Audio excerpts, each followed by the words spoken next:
श्री कृष्ण का ध्यान, पूजन, यज्ञ, सत्कर्म, सद्विचार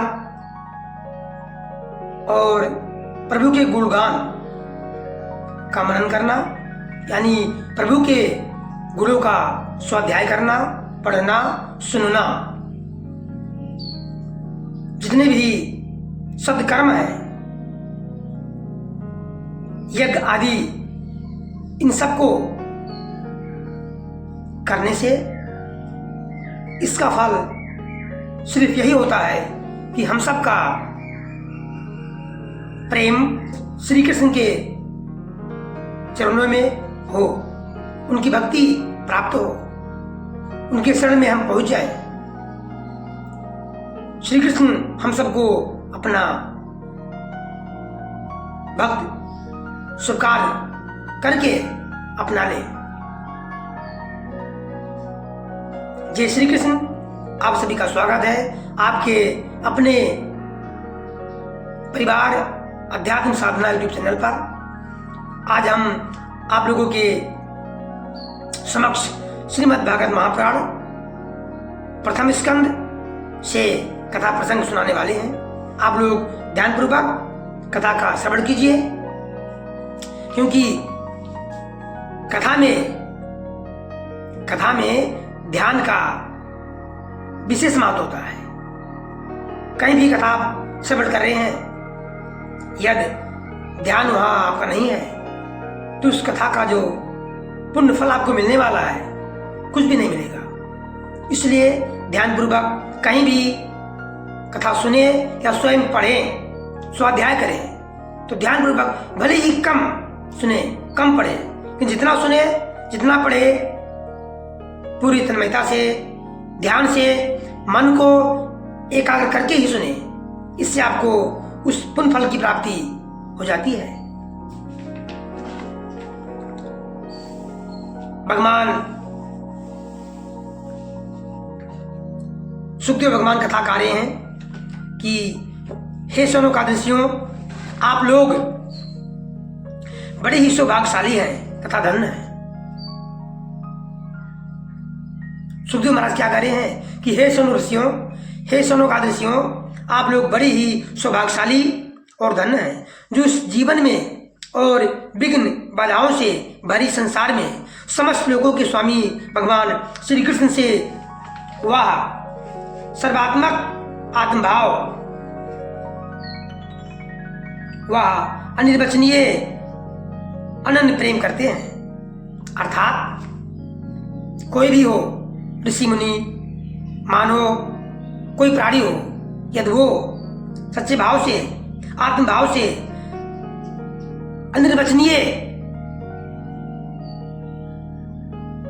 अनन्य श्री कृष्ण से प्रेम करता है, श्री कृष्ण की भक्ति करता है, वो भी संसार में रहते हुए उनका जीवन धन्य है। यदि हम सब श्री कृष्ण की भक्ति करते हैं, उनका ध्यान करते हैं, उनके गुणगान को सुनते हैं, गाते हैं, पढ़ते हैं, तो हम सभी का, आप सभी का जीवन धन्य है।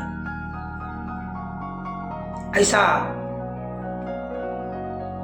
सुखदेव महाराज कह रहे हैं,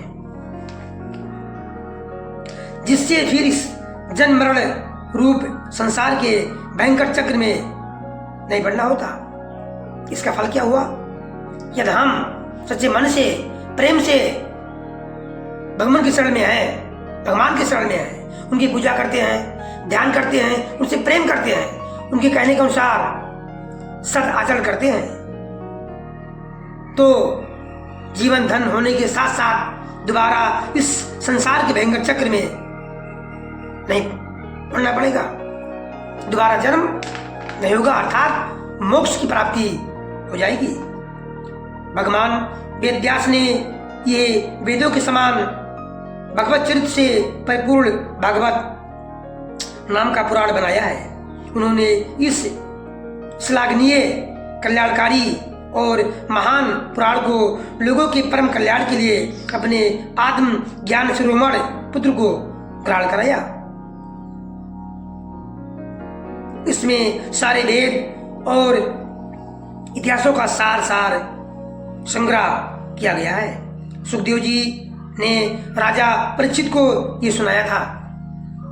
सुखदेव जी महर्षि वेदव्यास के पुत्र हैं और इन्होंने ही अर्थात सुखदेव जी ने ही राजा परीक्षित को ये श्रीमद् भागवत कथा का रसापान कराया था। उस समय वह परम ऋषियों से घिरे हुए आमरण अनशन का व्रत लेकर गंगा तट पर बैठे हुए थे।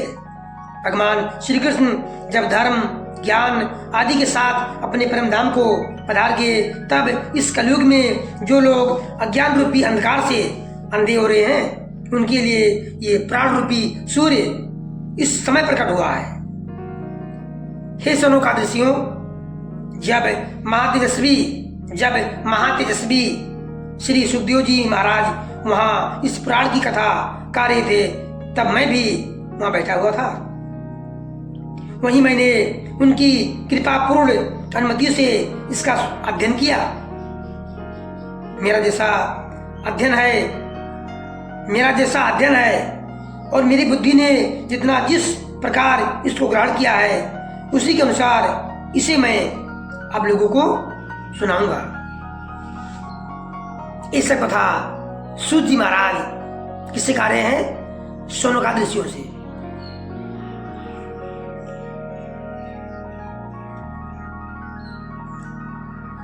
श्रीमद् भागवत महापुराण का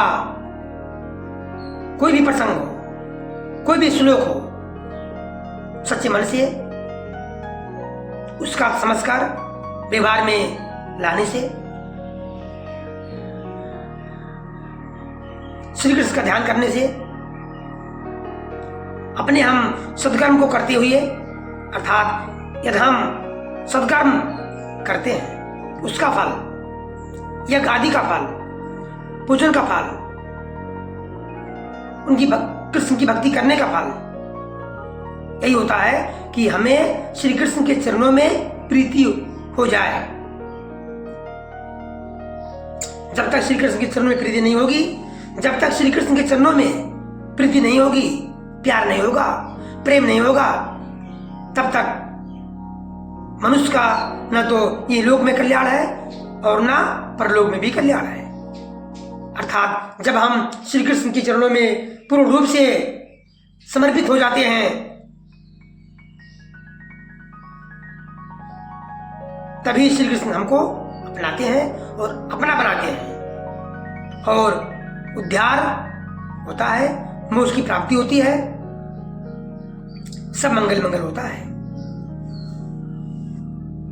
इसलिए सभी को जानना अति आवश्यक है कि जितने भी सत्कर्म है, पूजा पाठ, ध्यान, स्वाध्याय, मनन, चिंतन, इन सब का फल यही होता है कि श्री कृष्ण के चरणों में प्रेम होना। जय श्री कृष्ण, जय श्री राधे। आज का कथा प्रसंग यदि आपको अच्छा लगा हो तो एक प्यारा सा लाइक और कमेंट में अपना सुझाव जय श्री राधे, जय श्री कृष्ण अवश्य लिखिए। सभी का दिन शुभ हो, भगवान की भक्ति सभी को प्राप्त हो, ये प्रभु से निवेदन है। जय श्री राधे, धन्यवाद।